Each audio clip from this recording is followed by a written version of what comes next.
Guys আজকে আপনাদেরকে একটা ম্যাজিক দেখাবো। এই যে সলাইটা আছে, যে খাটিটা, এই খাটিটা একটা খাটি আমি 3 বার করে জ্বালায় দেখাবো, ঠিক আছে? এই দেখেন, একবার জ্বললো, আরো 2 বার জ্বালায় দেখাবো। তো গাইস এই খাটিটা দেখেন, আমি একবার সামান্য এরকম করলাম, জ্বলে গেল। এখন আমি আপনাদেরকে আরেকটা বস্তু দেখাতেছি।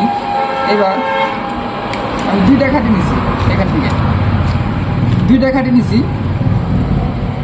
এই খাটিটা যখন এই জায়গায় ঘর্ষণ দিব তখন কিন্তু জ্বলবো। এই জায়গায় কিন্তু এটা কিন্তু 12, এটা কিন্তু 12 আছে, এখানেও 12 আছে। এই 12 যখন ঘর্ষণ হয় তখন কিন্তু জ্বলে। কিন্তু এবার আমি যদি এটা তো 2টা জায়গা থেকে 12 আছে, এরকম যদি ঘর্ষণ দেই, যতই ঘর্ষণ দেন এই 12 2টা কিন্তু জ্বলে না। কারণ কি? এটার ভিতরে কি আর এটার ভিতরে কি আলাদা 12 আছে নাকি? এই বস্তুটা আগে সম্পূর্ণ দেখেন। এটা যে আছে, এটা আর এটা 12টা কিন্তু আলাদা আলাদা 12, সেই জন্য জানে না। তো অনেকেই জানে না যে এটা কি 12 আছে, এই জায়গায় কি 12 আছে, দুইটা কিন্তু 12। তো সেই সম্পর্ক ভিডিওটা সম্পূর্ণ দেখবেন। আর অবশ্যই এই খাটিটা যে রাখছি, এই খাটিটা আরো 2 বার জ্বালায় দেয়।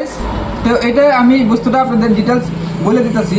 এটা যেটা আছে এই 12টা কিন্তু আর এই 12টা আলাদা আলাদা। এই 12টার নাম হচ্ছে পটাশিয়াম ক্লোরাইড, পটাশিয়াম ক্লোরাইড। আর এখানে যেটা আছে এটার নাম হচ্ছে ফসফরাস। আর এটাকে রেড ফসফরাস ক্লোরাইড যখন ঘর্ষণ হয় তখন কিন্তু আগুনটা জ্বলে। তো গাইস এই যে আরেকটা যে রাখছিলাম, যে একবার যে জ্বলায় রাখছিলাম, সেটা আর একবার জ্বালায় রাখলাম। তো দেখলেন, ভিডিওটা যদি ভালো লাগে, যারা স্টুডেন্ট আছেন তারা অবশ্যই ভিডিওটা শেয়ার করবেন। আর মনে রাখবেন যে এইটা যেটা এখানে কাগজে থাকে এটাকে বলে পটাশিয়াম ক্লোরাইড। আর এটার ভিতরে যেটা থাকে এটা হচ্ছে রেড ফসফরাস। আর পটাশিয়াম ক্লোরাইড যখন ঘর্ষণ হয় তখনই কিন্তু আগুনটা জ্বলে। ভিডিওটা এখানে, ধন্যবাদ, সবাই ভালো থাকুন।